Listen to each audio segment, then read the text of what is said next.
Before legends were whispered, before maps were drawn. There was fire, and from that fire, an empire was born. In the harsh lands of Vaelzar, where the sun scorched the earth and the nights froze the soul, a warlord was born under the shadow of an eclipse. Kael Tharion, a name that would echo through the ages, emerged from the scattered tribes of this unforgiving realm. With a voice that commanded the winds and eyes that burned with ambition, he claimed to be the chosen of the fire gods, destined to unite the warring clans under a single banner. Kel's vision spread like wildfire across the barren plains and treacherous mountains. Tribe after tribe fell under his sway, some through the clash of steel, others through honeyed words and promises of glory. The disparate peoples of Vaelzar, long divided by ancient feuds and harsh geography, found themselves bound together by the charisma of a leader who seemed touched by divine flame. At its center stood the Flame Spire, a colossal temple where an eternal fire burned, said to be the source of Kel's power in the heart of the empire itself.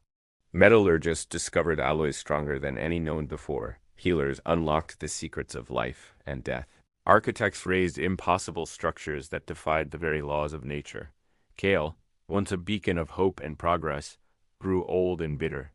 No one was safe from their scrutiny, not even the highest nobles or the most loyal servants. The streets of Pyrethra, once filled with laughter and song, now echoed with whispers and the muffled cries of those taken in the night. Princess Alira, Kel's own daughter, had watched in horror as her father descended into madness. Raised on tales of the empire's glorious founding and trained in the arts of war and statecraft, the aging emperor lashed out with increasing violence, his actions only serving to drive more of his subjects into his daughter's arms. As rebel forces stormed the capital, Alira fought her way to the heart of the city, to the towering flame spire where her father awaited. There, atop the sacred temple, father and daughter faced each other in a duel that would be remembered for centuries to come. Cities fell, armies clashed, and the empire that had stood for generations began to crumble from within. Steel rang against steel, fire met fire. As two of the most powerful warriors in the world fought not just for victory, the Flame Spire, once the beacon of a civilization, now stands as a crumbling monument to lost glory, its eternal fire long since extinguished. They speak of hidden enclaves where the old knowledge is preserved, of descendants of the royal line who still carry the fire of Kael in their veins. Some say that one day, when the world has need of it most, the empire of fire will rise again from the ashes of history. But for the very soul of the nation, they both claim to love. Centuries of unity dissolved overnight as old rivalries resurfaced and new powers rose to fill the vacuum. And in the dreams of those who look to the horizon and imagine what once was and what might be again. The Empire of Fire may have fallen, but its legacy burns eternal in the hearts and minds of those who remember. Its history is written not in ink, but in flame, not forgotten, only buried, waiting for the winds of time to uncover its secrets once more. Alira, the princess who had become a rebel leader, vanished in the aftermath of her victory, her fate becoming yet another mystery in a land already rich with legends. Alira knew that she alone had the power to challenge her father's rule.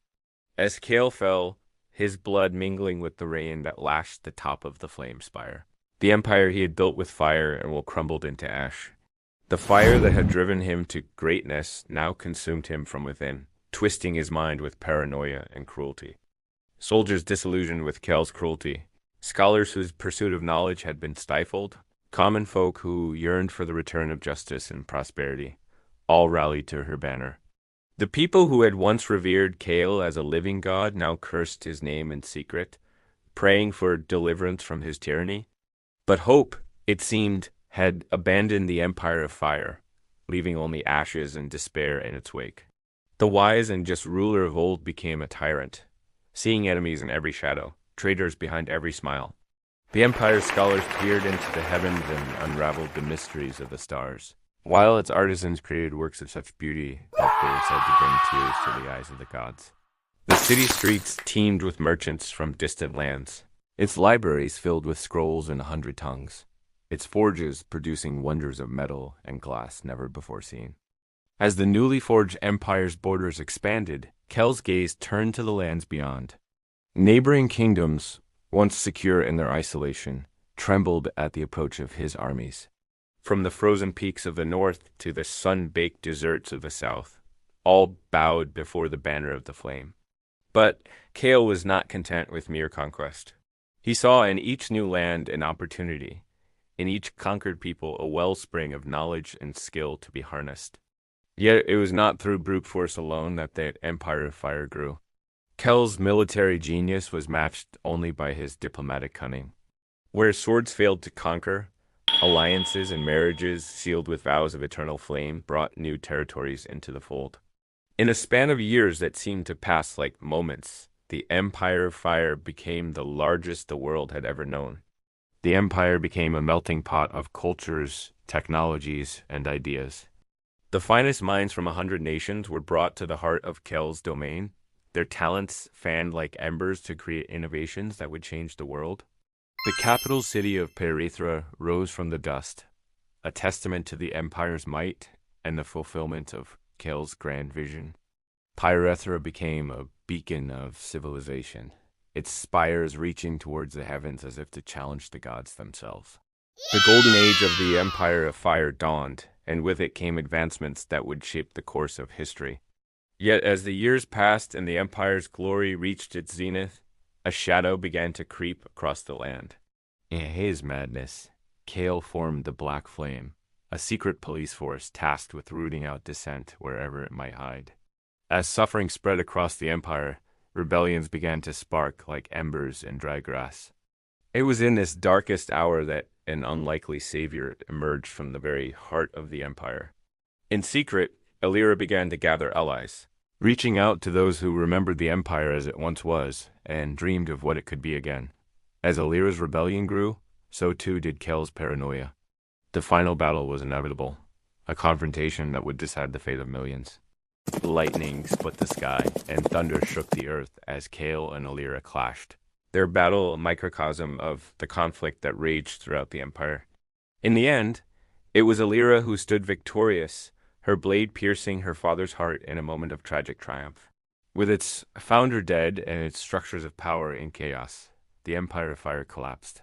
The once mighty empire faded into history, its great cities reclaimed by the desert sands or swallowed by encroaching jungles. Yet whispers persist, carried on the wind across the lands that once bowed to the banner of flame. For now, the tale of Kael Alira and the empire they shaped remains etched in the ruins, scattered across the land in the songs of bards.